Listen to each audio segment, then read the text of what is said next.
నమస్తే జీవనరేఖ కార్యక్రమానికి స్వాగతం. ఇన్ఫ్లుయెన్జా వైరస్ లక్షణాలు ఎలా ఉంటాయి? ఇన్ఫ్లుయెన్జా వైరస్ కి సాధారణ కోల్డ్ కి తేడా ఏంటి? ఫ్లూ రాకుండా తీసుకోవాల్సిన జాగ్రత్తలు ఏంటి? ఫ్లూ వ్యాక్సిన్ తీసుకోవడం వల్ల ఫ్లూ రాకుండా నివారించొచ్చా? అమోర్ హాస్పిటల్ నుంచి కన్సల్టెంట్ పీడియాట్రిషియన్ డాక్టర్ అనూష మధుమంచి గారు మనతో పాటు ఉన్నారు. వారిని అడిగి మరిన్ని సందేహాలను నివృత్తి చేసుకుందాం. అలాగే మీ సందేహాలను కూడా స్క్రీన్ పైన స్క్రోల్ అవుతున్న నెంబర్ కి కాల్ చేసి నివృత్తి చేసుకోవచ్చు. నమస్తే డాక్టర్ గారు. నమస్తే. సో డాక్టర్ గారు, ఇప్పుడు ఎక్కువగా వినిపిస్తున్న మాట వైరస్ కి సంబంధించి, ఫ్లూ కి సంబంధించి, ఇప్పుడు పైగా సీజన్ కూడా ఉంది. సో అంటే ఇన్ఫ్లుయెన్జా కూడా ఎక్కువగా చాలా మందికి వస్తుంది. అసలు ఇన్ఫ్లుయెన్జా అంటే ఏంటి డాక్టర్ గారు? ఫస్ట్ అసలు before coming to the answer, ఈ రోజు మనం ఈ టాపిక్ ఇన్ఫ్లుయెన్జా అనే టాపిక్ సెలెక్ట్ చేసుకోవడానికి 2 రీజన్స్ ఉన్నాయి. ఫస్ట్ వచ్చేసి ఏంటి అంటే, ఇప్పుడు మాన్సూన్ స్టార్ట్ అయిపోయింది, కేసెస్ చాలా ఎక్కువ ఉన్నాయి. అండ్ సెకండ్ పాయింట్ ఏంటి అంటే, ఇది పిల్లల్లో చాలా ఎక్కువ వస్తుంది.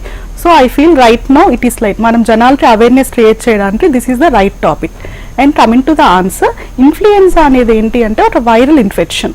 ఇది మన రెస్పిరేటరీ సిస్టమ్ అంటే శ్వాసకోశ మార్గం, ఊపిరితిత్తులని ఎక్కువ ఎఫెక్ట్ చేస్తుంది. అండ్ ఇంకో ఇంపార్టెంట్ థింగ్ ఏంటి అంటే, ఇప్పుడు మనం తగిన జాగ్రత్తలు తీసుకుంటే ఇన్ఫ్లుయెన్జా అనేది తీవ్రత చాలా తక్కువ, అంటే ఇంట్లోనే మనం మేనేజ్ చేసుకోవచ్చు. అండ్ అశ్రద్ధ చేసినట్టయితే అది చాలా సివియర్ స్టేజ్కి వెళ్ళి అడ్మిషన్ అంతవరకు ఉంటుంది. ఓకే. సో అంటే ఇన్ఫ్లుయెన్జాలో టైప్స్ ఉంటాయంటారు కదా, అంటే ఎన్ని రకాలుగా ఉంటుంది డాక్టర్ గారు ఇది? ఇన్ఫ్లుయెన్జాలో ఏంటి అంటే 3 టైప్స్ ఉంటాయి, ABC అని 3. అండ్ అందులో కూడా ఏలో మళ్ళీ ఇంకా చాలా సబ్ టైప్స్ ఉంటాయి. అండ్ కమింగ్ టు, నేను ఒక పిక్చర్ తీసుకొచ్చాను. దీంట్లో మనం చూస్తే ఈ ఆకారం, ఫర్ ఎగ్జాంపుల్ స్పైక్స్ లా కనిపిస్తున్నాయి కదా, ఇది ఇన్ఫ్లుయెన్జా అనే వైరస్ స్ట్రక్చర్ అన్నమాట. ఇది న్యూరామిడేస్ అంటాము, హీమోగ్లోబిన్ అంటాము. ఇన్ఫ్లుయెన్జా ఏం చేస్తుందంటే ఆ స్ట్రక్చర్ ని మార్చుకుంటూ ఉంటుంది. సో విని ఉంటాం కదా మనం, స్ట్రెయిన్స్ అని ఉంటాము, ఈవెన్ కోవిడ్ అప్పుడు కూడా మనం విన్నాం. అలా ఇన్ఫ్లుయెన్జా ఏంటి అంటే డిఫరెంట్ స్ట్రెయిన్స్. దీనివల్ల ఇదేంటి అంటే దీని importance, for example chicken pox అనేది తెలుసు. చికెన్ పాక్స్ కూడా ఒక వైరల్ ఇన్ఫెక్షన్. చికెన్ పాక్స్ ఏంటి అంటే మనం అది విని ఉంటాం, ఒకసారి మనకి అది అఫెక్ట్ అయితే మనకి ఇమ్యూనిటీ ఉంటుంది. సో 90% మనకి తిరిగి వచ్చే ఛాన్స్ చాలా తక్కువ ఉంటుంది. కానీ ఇన్ఫ్లుయెన్జా అలా కాదు, దీని షేప్ అలా మార్చుకోవడం వల్ల ఇప్పుడు ఈ ఇయర్ మనకి ఫ్లూ ఎఫెక్ట్ అయింది అనుకోండి, నెక్స్ట్ ఇయర్కి వచ్చే ఛాన్స్ 100% ఉంటుంది. సో రాదు, మనకి లాస్ట్ టైం వచ్చింది కదా అని అనుకోవడానికి ఉండదు. ఫర్ ఎగ్జాంపుల్ ఈవెన్ మనం చిన్నప్పుడు ధూమ్ మూవీ చూసుంటాం, రితిక్ రోషన్ డిఫరెంట్ డిస్ట్రైజెస్ అంటే వేషాలు మార్చుకొని ఆ టైప్లో ఇది కూడా అలా మార్చి ఎఫెక్ట్ చేస్తూ ఉంటుంది అనమాట. అండ్ ఇంకో డిఫరెంట్ స్పెషాలిటీ ఏంటి అంటే ఇన్ఫ్లుయెన్జాకి సీజనాలిటీ, అంటే ఇది ఇయర్ మొత్తం వస్తుంది కానీ ఎక్కువ సీజన్. ఫర్ ఎగ్జాంపుల్ ఇండియాలో వచ్చేసి మాన్సూన్ సీజన్, రైట్, అక్టోబర్ అలా స్టార్ట్ అయ్యి మార్చ్ ఏప్రిల్ వరకు ఎక్కువ స్థాయిలో వచ్చే ఛాన్స్ ఉంటుంది. ఓకే. సో అంటే ఒకసారి ఎఫెక్ట్ అయితే ఖచ్చితంగా, అంటే ఎఫెక్ట్ అయిన తర్వాత మనం పక్కా జాగ్రత్తలు తీసుకున్నాం, తగ్గిపోయింది ఫుల్ ప్లెజ్డ్ గా, అంటే మళ్ళీ వచ్చే అవకాశం డెఫినెట్ గా మళ్ళీ వచ్చి, ఎందుకంటే లాస్ట్ ఇయర్ వచ్చే స్ట్రెయిన్ ఈ ఇయర్ వచ్చే స్ట్రెయిన్ డిఫరెంట్ గా ఉంటుంది. అది దాని షేప్స్ కానీ అది ఇందా చూపించినట్టు ఆ న్యూరామిడేస్ అది మార్చుకొని డిఫరెంట్ గా తయారవుతుంది అన్నమాట. ఓకే. సో నెక్స్ట్ ఇయర్ కి అది మొత్తం అంటే స్టేజ్ మారి వచ్చే అవకాశం ఉంది అంటున్నారు కదా, మళ్ళీ తగ్గిన ఇమీడియట్ గా ఈ సీజన్ లోనే వచ్చే అవకాశం ఉంటుందా? ఈ సీజన్ లో కూడా రావచ్చు కానీ chances will be less. Okay.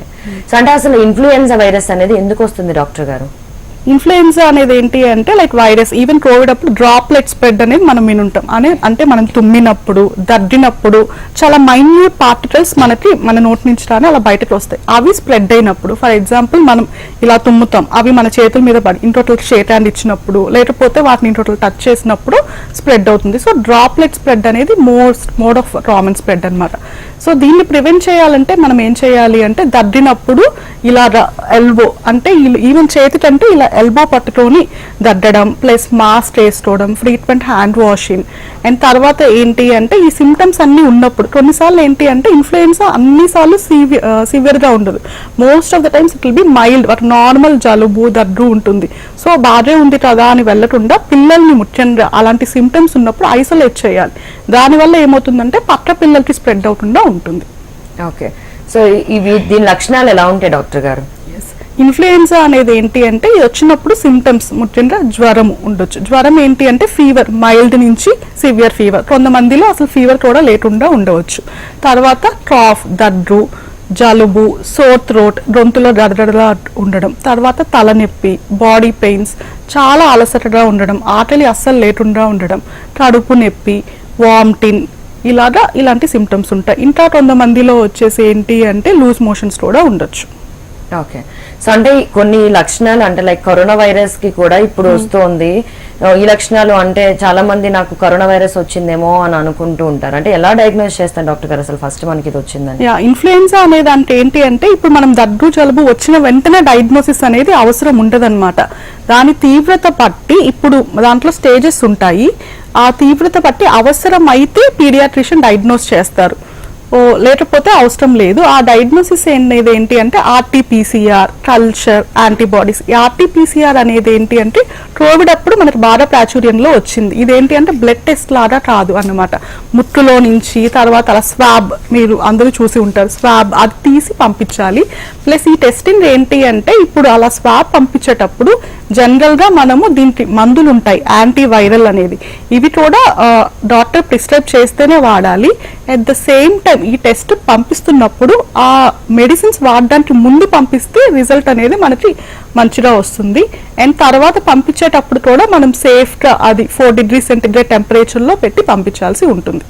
Okay, so అలాగే ఇన్ఫ్లుయెన్జాకి సాధారణ కోల్డ్ కి డిఫరెన్స్ ఏంటి డాక్టర్ గారు? ఇది చాలా మందికి వచ్చే డౌట్ అనమాట. అసలు ఇప్పుడు దీంట్లోనూ దగ్గు జలుబు ఉంటుంది, ఓన్లీ దగ్గు జలుబు ఉంటుందని. కొన్నిసార్లు ఫర్ ఎగ్జాంపుల్ చాలా మైల్డ్ వెరైటీస్ ఆఫ్ ఇన్ఫ్లుయెన్జాలో ఈవెన్ ఎవరు డిఫరెన్షియేట్ చేయలేరు లైక్ ఏది ఏది ఫ్లూ వైరస్, ఏది కోల్డ్ అని. సో అప్పుడు ఏంటి అంటే ప్రతి దానికి టెస్టింగ్ చేయాల్సిన అవసరం లేదు. సో కొన్నిసార్లు మైల్డ్ ఇన్ఫ్లుయెన్జా అనేది దానంతట అదే తగ్గిపోతుంది. సో అప్పుడు టెస్టింగ్ చేయాల్సిన అవసరం ఉండదు. అండ్ మెయిన్ ఇంకా ముఖ్యమైన పాయింట్ ఏంటి అంటే కోల్డ్కి ఇన్ఫ్లుయెన్జాకి సైటోటాక్సిక్ నేచర్ అనేది ఉంటుంది. సైటోటాక్సిక్ అంటే ఏంటి అంటే ఇది మన బాడీలో సెల్స్, కణాలను చంపేస్తుంది అన్నమాట. సో అదేం చేస్తుందంటే మన బాడీలో ఇమ్యూనిటీ అనేది తగ్గిస్తుంది. సో ఇది వైరల్ ఇన్ఫెక్షన్, కానీ ఇది మన బాడీలోకి వెళ్ళి ఇమ్యూనిటీ తగ్గడం. అదేవిధంగా రెస్పిరేటరీలో ఏంటి అంటే సీలియా అనేది ఉంటుంది, మనం బాగా శ్వాస తీసుకోవడానికి. వాటి మీద ఎఫెక్ట్ చేయడం వల్ల ఈ వేరే బ్యాక్టీరియా కూడా మనకి ఎఫెక్ట్ అవుతుంది. ఓకే, సో అంటే కోల్డ్ ఇన్ జనరల్ గా ఇప్పుడు అంటే అసలు నార్మల్ కోల్డ్ వచ్చినా కానీ చాలా మంది భయపడుతూ ఉంటారు, ఇన్ఫ్లుయెన్సా వచ్చిందేమో లేకపోతే కరోనా వైరస్ వచ్చిందేమో అని. సో కోల్డ్ కూడా కొంచెం భయపడుతూ ఉంటారు. అంటే సో కోల్డ్ వచ్చినప్పుడు మనం ఎలాంటి జాగ్రత్తలు తీసుకోవాలి? మెయిన్ థింగ్ ఈ కార్యక్రమం ముఖ్యమైన ఉద్దేశం ఏంటి అంటే ఈ అవేర్నెస్ కల్పించాలి. అంటే ఎప్పుడు భయపడాలి, లేకపోతే ఎప్పుడు they should warn and go to the doctor, ఎప్పుడు ఇంట్లోనే ట్రీట్మెంట్ తీసుకోవచ్చు, దే కెన్ వెయిట్ అనేది. ఇప్పుడు మైల్డ్ కోల్డ్ వచ్చింది, they are able to do their activities, అలా ఉన్నప్పుడు వెంటనే డాక్టర్ దగ్గరికి వెళ్లాల్సిన అవసరం లేదు. లైక్ సిమ్టమాటికలీ లైక్ ఫీవర్ ఉంటే పారాసిటమాల్ కానీ, లేకపోతే నోస్ బ్లాక్ ఉంటే నేసల్ డ్రాప్స్ కానీ ఇలాంటివి వాడుకోవాలి. దాని తర్వాత ఇంకే సివియర్ గా ఉంది అంటే అప్పుడే they should go to hospital. వెంటనే హోమ్ టెస్టింగ్, మెడిసిన్స్ కానీ ఇవంతా అడ్వైజ్డ్ కాదు. ఓకే, సో అంటే ఇన్ఫ్లుయెన్జా అనేది ఏ వయసు వారికి ఎక్కువగా వస్తుంది డాక్టర్ గారు? ఏ వయసు వారు ఎక్కువ ఎఫెక్ట్ అవుతారు? ఇన్ఫ్లుయెన్జా అనేది ఏంటి అంటే ఆల్రెడీ మనం చెప్పుకున్నాం ఇందాక, పిల్లల్లో ఇది ఎక్కువగా ఎఫెక్ట్ అవుతుంది. తర్వాత ఏంటి అంటే ప్రెగ్నెంట్ వాళ్ళకి ఇది ఎక్కువగా ఎఫెక్ట్ అవుతుంది. ఎందుకంటే ప్రెగ్నెంట్ వాళ్ళల్లో ఇమ్యూనిటీ అనేది ముందే తక్కువ ఉంటుంది, సో వాళ్ళల్లో ఎక్కువ ఉంటుంది. అకార్డింగ్ టు వన్ రీసెర్చ్ ప్రకారం ఏంటి అంటే ప్రెగ్నెంట్ వాళ్ళల్లో నార్మల్ వాళ్ళతో పోలిస్తే ఒక 7 times హాస్పిటలైజేషన్ అంటే అడ్మిట్ అయ్యే ఛాన్సెస్ ఎక్కువ ఉంటాయి. సో ప్రెగ్నెన్సీ వాళ్ళు చాలా కేర్ఫుల్గా ఉండాలి. అండ్ ఇంకొకటి ఏంటి అంటే ఇమ్యూనో కాంప్రమైజ్డ్ ఆర్ కోమార్బిడ్ అంటాము. అంటే ఏంటి అంటే ఇమ్యూనో కాంప్రమైజ్డ్ స్టేజెస్ ఉన్న వాళ్ళు, ఫర్ ఎగ్జాంపుల్ ఏదన్నా వాళ్ళకి లంగ్ కానీ లివర్ కానీ ఏదన్నా జబ్బులు ఉన్న వాళ్ళు, డయాబెటీస్ ఉన్న వాళ్ళు, అండ్ తర్వాత వేరే క్యాన్సర్ కానీ అలాంటివి ఉన్నవాళ్ళు, అండ్ ఒబిసిటీ ఉన్నవాళ్ళు, వీళ్ళందరూ మిగతా వాళ్ళతో పోలిస్తే ఇంకొంచెం ఎక్కువ జాగ్రత్తగా ఉండాలి, కాషియస్గా ఉండాలి. ఎందుకంటే వీళ్ళకి ఎక్కువగా స్ప్రెడ్ అయ్యే ఛాన్స్ ఉంటుంది.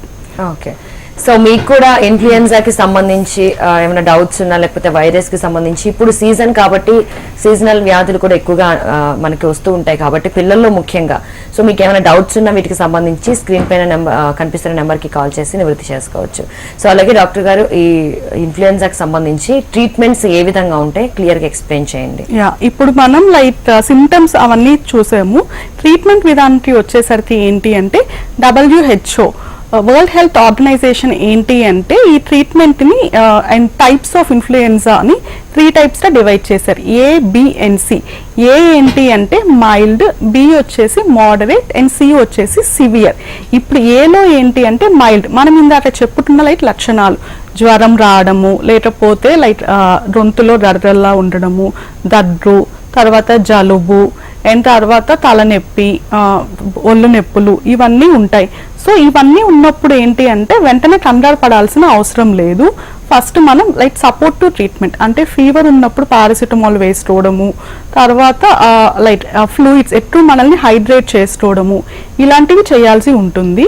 అండ్ ఆ తర్వాత ఏంటి అంటే దీనికి వెంటనే మనం ఇంట్లో టెస్టింగ్ చేసుకోవడము ఇలాంటిది అంత రికమెండెడ్ కాదు. And at the same time దీనికి యాంటీవైరల్ డ్రగ్స్ కూడా రికమెండెడ్ కాదు. కాకపోతే ఇప్పుడు ఈ మైల్డ్ స్టేజ్లో మనం చేయాల్సింది ఏంటి అంటే ఫాలో అప్. అంటే నెక్స్ట్ 48 అవర్స్ ఏంటి అంటే ఫాలో అప్ చేసుకోవాలి. ఎందుకు అంటే ఈ 48 అవర్స్లో ఈ మైల్డ్ వాళ్ళకి తగ్గిపోయే ఛాన్స్ ఉంటుంది. అట్ ద సేమ్ టైం ఈ మైల్డ్ వాళ్ళకి ఇది ఇంకా చాలా ఇంక్రీజ్ అయ్యే ఛాన్స్ కూడా ఉంటుంది. సో ఆ ఫాలో అప్ అనేది చాలా ఇంపార్టెంట్. అండ్ నెక్స్ట్ బి అనేది ఏంటి అంటే మోడరేట్.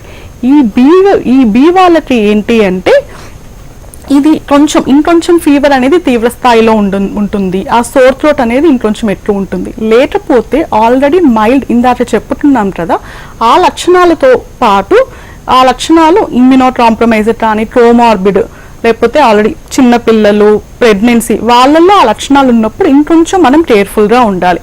సో వీళ్ళు ఏం చేయాలి అంటే అవసరమైతే డాక్టర్ దగ్గరకు వచ్చి చెకప్ చేయించుకోవాలి. అండ్ తర్వాత మనం ఇందాక ఆల్రెడీ చెప్పుకున్నట్టు ఆర్టీపీసీఆర్ టెస్టింగ్ చేయించుకోవాల్సిన అవసరం ఉంటుంది.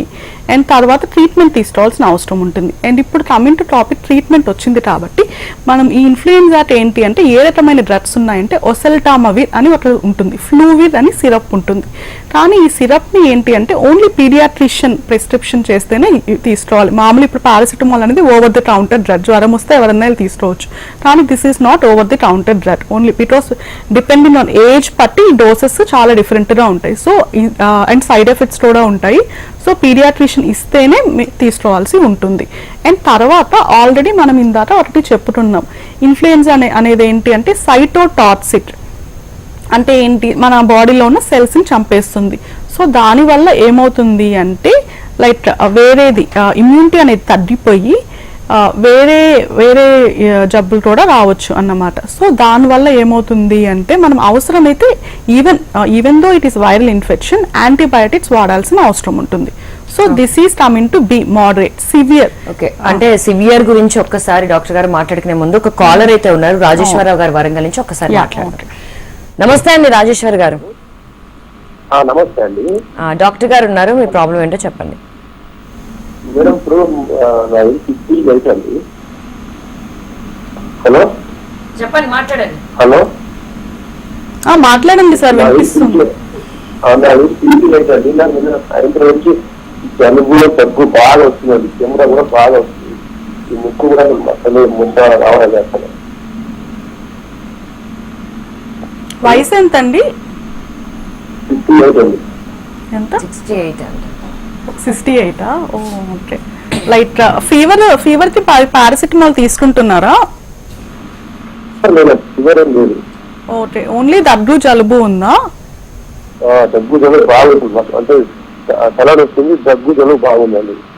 ఓకే, నోస్ బ్లాక్ అలా ఉంటే నేసల్ డ్రాప్స్ తీసుకోండి. అండ్ దగ్గు జలుబుకి ఒకసారి లైక్ మీరు మీ డాక్టర్ దగ్గరికి చూపించుకోవాల్సి ఉంటుంది. ఎందుకంటే ఇది 68 ఇయర్స్ కదా, already like they are like వేరే కోమార్బిడ్ కానీ డయాబెటీస్ అలా ఉండొచ్చు. సో ఒక్కసారి మీరు డాక్టర్ దగ్గర చూపించుకోవడం బెటర్ అండి. ఓకే డాక్టర్ గారు, ఇంకొక కాలర్ ఉన్నారు హైదరాబాద్ నుంచి, పద్మ, ఒకసారి మాట్లాడదాం. నమస్తే అండి పద్మ గారు. నమస్కారం అండి. డాక్టర్ గారు ఉన్నారు, ఒకసారి మాట్లాడండి. చెప్పండి మీ ప్రాబ్లం చెప్పండి పద్మ గారు. చెప్పండి. నమస్తే డాక్టర్. నమస్తే అమ్మ, చెప్పండి. అదే అండి, హెల్త్ చాలా ఉంది, హెల్త్ చాలా దగ్గర ఉంటుంది, అవుతున్నాయి. వయసు ఎంత అండి? 60 అండి. Okay, 60 years. దగ్గు ఒక్కటేనా, ఇంకా వేరే ఏమున్నాయమ్మా? ఏమి అండి, కానీ దగ్గర జరిగింది. ఫీవర్ ఏమన్నా ఉందా? కాస్త చల్లొస్తుంది. ఓకే, తలనొప్పికి లైక్ పారాసిటమాల్ తీసుకోవచ్చు, కానీ దగ్గు జలుబు 2 days వరకు వెయిట్. చెప్పండి అమ్మా. చాలా గడగర అవుతున్నాయి. అవునా, తలనొప్పికి మీరు పారాసిటమాల్ అనేది 6 గంటలకు ఒకసారి తీసుకోవచ్చు. కానీ దగ్గు జలుబు 2 రోజులు వెయిట్ చేయండి. 2 రోజుల తర్వాత కూడా తగ్గలేదు, తీవ్రత పెరుగుతూ ఉందంటే డాక్టర్ దగ్గరికి వెళ్ళాలి. వెంటనే కంగారు పడాల్సిన అవసరం లేదు. ఎందుకంటే ఏ వైరల్ ఇన్ఫెక్షన్ వల్ల మనకు దగ్గు జలుబు వచ్చినా తగ్గడానికి ఈవెన్ మెడిసిన్ తీసుకుంటే 5 days లేకపోతే 7 days టైం పట్టి న్యాచురల్ కోర్స్ లో తగ్గుతుంది.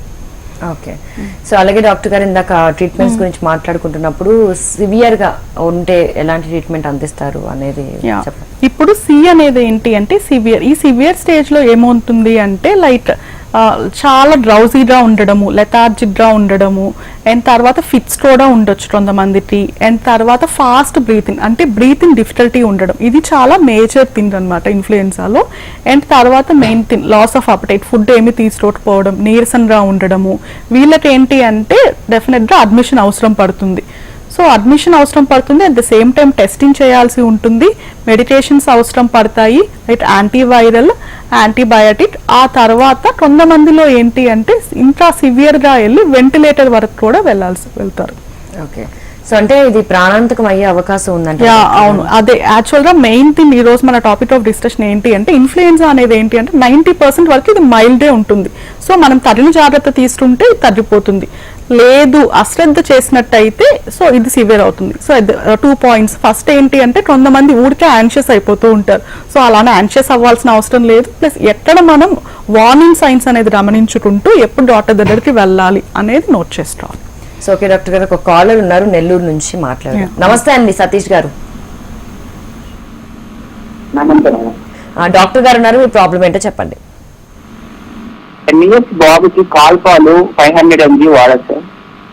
బాబు బరువెంతున్నాడండి? హలో, బాబు బరువెంతున్నాడు? 21 kgs. 21 kgs అయితే 500 వాడొచ్చు, కాకపోతే 2.5 ml యూజ్ చేయాలి. టాబ్లెట్ కూడా హాఫ్ టాబ్లెట్, బాబు టాబ్లెట్ తీసుకుంటే హాఫ్ ఇవ్వచ్చు. అండ్ ఈవెన్ లైక్ మనకి పారాసిటమాల్ లో 365 వస్తుంది, సో అది అయితే ఫుల్ ఇవ్వచ్చు. ఓకే, సో అలాగే డాక్టర్ గారు అంటే ఇన్ఫ్లుయెన్జా వచ్చిన తర్వాత మనం ఇబ్బంది పడే కన్నా రాకుండా ముందుగా జాగ్రత్తలు తీసుకుంటే బెటర్ కదా. సో ఎలాంటి జాగ్రత్తలు తీసుకోవాలంటారు? ఈ జాగ్రత్తల్లో ఏంటి అంటే ఫస్ట్ అనేది వ్యాక్సిన్ అనేది చాలా ఇంపార్టెంట్. ఇప్పుడు వ్యాక్సిన్ గురించి చాలా మందికి అపోహలు ఉంటాయి. అండ్ తర్వాత ఏంటి అంటే ఇప్పుడు వ్యాక్సిన్ అనేది ఎప్పుడు తీసుకోవాలి అండ్ ఎవరు తీసుకోవాలి, ఏ ఏజ్ వాళ్ళు తీసుకోవాలి, అండ్ తర్వాత ఈ వ్యాక్సిన్ తీసుకున్న దానివల్ల ఏమన్నా సైడ్ ఎఫెక్ట్స్ ఉంటాయా. అండ్ కొంతమంది ఏంటి అంటే ఇప్పుడు వ్యాక్సిన్ తీసుకున్నాను కదా మనకి అసలు ఎప్పటికీ ఫ్లూ అనేది రాదా మా పిల్లలకి, లేకపోతే ఎగ్ అలర్జీ ఉన్న వాళ్ళు వ్యాక్సిన్ తీసుకోవచ్చా, వేరే పెద్దవాళ్ళు ఇంట్లో తీసుకోవచ్చు, ఇలా చాలా రకరకాల డౌట్స్ ఉంటాయి. సో ఇప్పుడు మనం ఇన్ఫ్లుయెన్జా గురించి మాట్లాడుకోవడం ఎంత ఇంపార్టెంట్, ఈ వ్యాక్సిన్ గురించి మాట్లాడుకోవడం దానికంటే ఇంకా ఎక్కువ ఇంపార్టెంట్. ఎందుకంటే this is prevention is better than cure అంటారు. సో ఇప్పుడు ఈ వ్యాక్సిన్ లో ఏంటి అంటే 2 types ఉంటాయి. ఫస్ట్ ఏంటి అంటే టిల్డ్ అని ఉంటుంది, లైవ్ అని ఉంటుంది. టిల్డ్ వ్యాక్సినే మనకి ఇప్పుడు అవైలబుల్లో ఉంటుంది, సో అదే ఇవ్వాలి. అండ్ తర్వాత టెట్రావాలెంట్, ట్రైవాలెంట్ అంటే ఏంటి అంటే మనం చెప్పుకున్నాం షేప్స్ గురించి చెప్పుకున్నాం, స్ట్రెయిన్స్ లాగా మారుతూ ఉంటుంది. ఇది H1N1, H3N2 అని డిఫరెంట్ షేప్స్. సో ఏంటి అంటే ట్రైవాలెంట్ అంటే ఏంటంటే 3 రకాల వాటికి ప్రొటెక్షన్ ఇస్తుంది. టెట్రావాలెంట్ అనేది ఏంటి అంటే 4 types ఆఫ్ దాని నుంచి ప్రొటెక్షన్ ఇస్తుంది. సో పేరులోనే ఉంది. విచ్ ఈస్ బెటర్ అంటే of course tetravalent is better then trivalent. So tetravalent ఇచ్చేయమంటూ 4 రకాల వాటి నుంచి ప్రొటెక్షన్ వస్తుంది, సో అదే బెటర్. అండ్ మార్కెట్లో ఇప్పుడు లేటెస్ట్గా అవైలబుల్ ఉన్న వ్యాక్సిన్, ఎందుకంటే మనం ఇందా చెప్పుకున్నాం ఎవ్రీ ఇయర్ WHO మీటింగ్ పెడుతుంది. సో మీటింగ్ పెట్టి లేటెస్ట్ స్ట్రెయిన్ ఇది రావచ్చు, సో దీంట్లో మనం వ్యాక్సిన్ కనిపెట్టాలి అని వాళ్ళు ట్రయల్ స్టార్ట్ చేసి నెక్స్ట్ ఇయర్ కల్లా వ్యాక్సిన్, ఇప్పుడు ఇయర్ వ్యాక్సిన్ రావాలంటే అంతకు ముందు ఇయర్ ట్రయల్ స్టార్ట్ అయిపోతుంది. సో ఆ వ్యాక్సిన్ ఇప్పుడు మనం వెళ్ళి డాక్టర్ దగ్గరికి వెళ్ళి లేటెస్ట్గా ఏది ఉందో అదే ఇవ్వాలన్నమాట వ్యాక్సిన్. ఇప్పుడు మనం చూసుకుంటే డిసెంబర్, సెప్టెంబర్లో 2 months ముందు మనకు లేటెస్ట్ వ్యాక్సిన్ రిలీజ్ అయింది, అది ఇవ్వాలి. అండ్ దాంట్లో చాలా డిఫరెంట్ బ్రాండ్ నేమ్స్ ఉంటాయి. మనం రొటీన్గా ఇప్పుడు ఏంటి అంటే ఇన్ఫ్లువాక్ టెట్రా అనేది ఉంటుంది. దట్ ఈస్ లైక్ అది అరౌండ్ 1500 to 2500 కాస్ట్ ఉంటుంది, సో అది ఇవ్వాల్సి ఉంటుంది. అండ్ తర్వాత ఇంకొకటి ఏంటి అంటే ఎంత డోస్ ఇవ్వాలి. ఇంతకు ముందు పిల్లలకి లెస్ దాన్ 1 year వాళ్ళకి 0.25, తర్వాత వాళ్ళకి 0.5 అనేది ఉంది.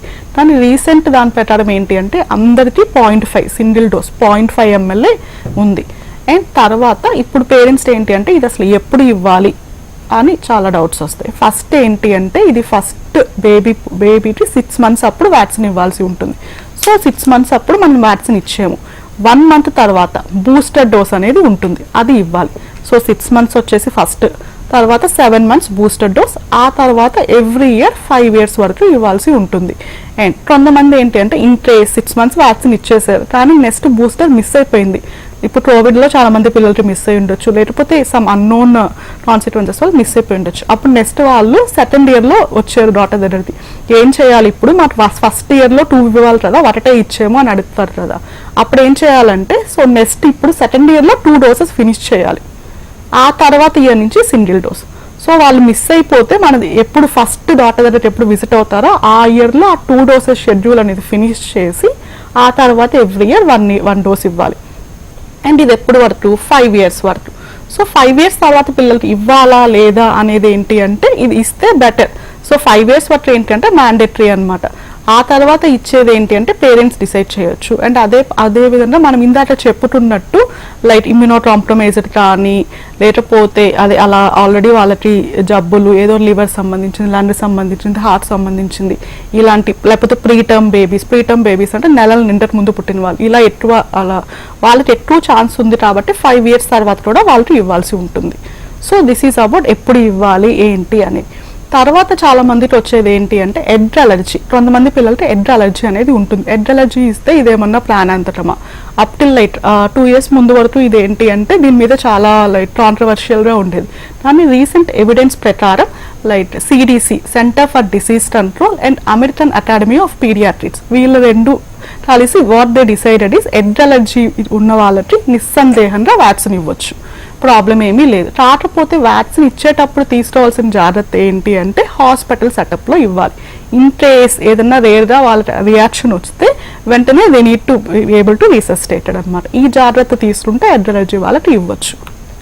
అండ్ ఇంకో అపోహ ఏంటి అంటే థయోమర్సాల్ అంటే వ్యాక్సిన్లో ప్రిజర్వేటివ్స్ ఉంటాయి. ఇప్పుడు వ్యాక్సిన్ అనేది స్టోర్ చేసుకోవాలి కదా, సో థయోమర్సాల్ అని ప్రిజర్వేటివ్ ఉంటుంది. కొంతమంది పేరెంట్స్ ఇప్పుడు చాలా మంది దూరులు ఉండడం వల్ల అందరూ రీసెర్చ్ చేసి ఏదన్నా డాక్టర్ విజిట్ చేసే ముందు దాని నుంచి సో కొన్ని మిస్నామర్ ఏంటి అంటే ఈ థయోమర్సాల్ వచ్చేసి ఆటిజం క్రాస్ చేస్తుంది అని, బట్ అది కూడా జస్ట్ అపోహే, దానికి ఆటిజంకి సంబంధం ఏమీ లేదు.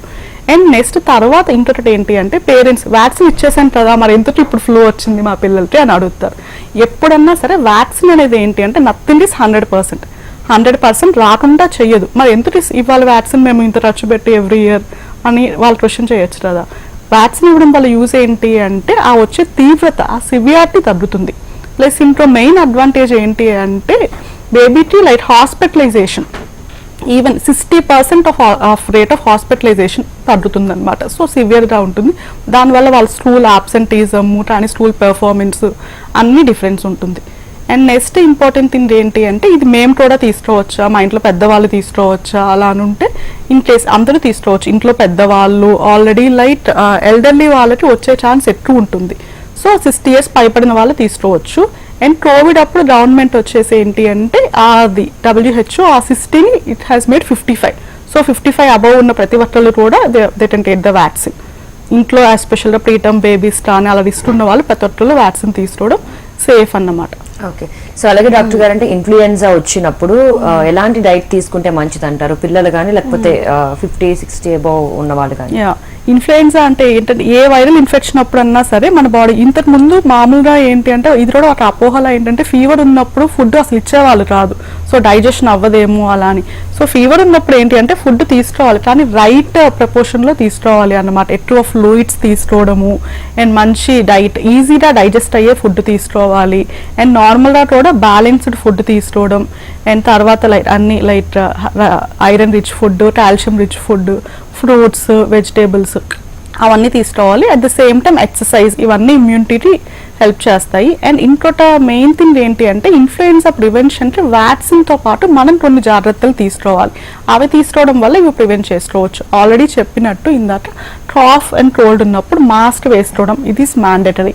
అండ్ దగ్గు అది ఉన్నప్పుడు మనం ఇలా ఎల్బో పెట్టుకొని తుమ్మాలి. And hand washing is also very much important. And isolation వల్ల ఏంటి అంటే పక్కన వాళ్ళకి కూడా స్ప్రెడ్ అవుట్ ఉంటుంది.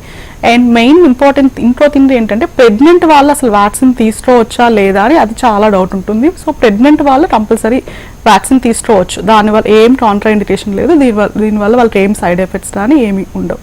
ఓకే, సో అంటే వ్యాక్సిన్ తీసుకున్నాక ప్రెగ్నెన్సీ వాళ్ళలో ఉండవంటున్నారు, పిల్లల్లో ఏవైనా సైడ్ ఎఫెక్ట్స్ వచ్చే అవకాశం లేదు. ఉందా? స్పెసిఫిక్ గా అంటే ఇన్ఫ్లుయెన్జా వల్ల సైడ్ ఎఫెక్ట్స్ వచ్చేది అంటూ ఏమీ ఉండదు.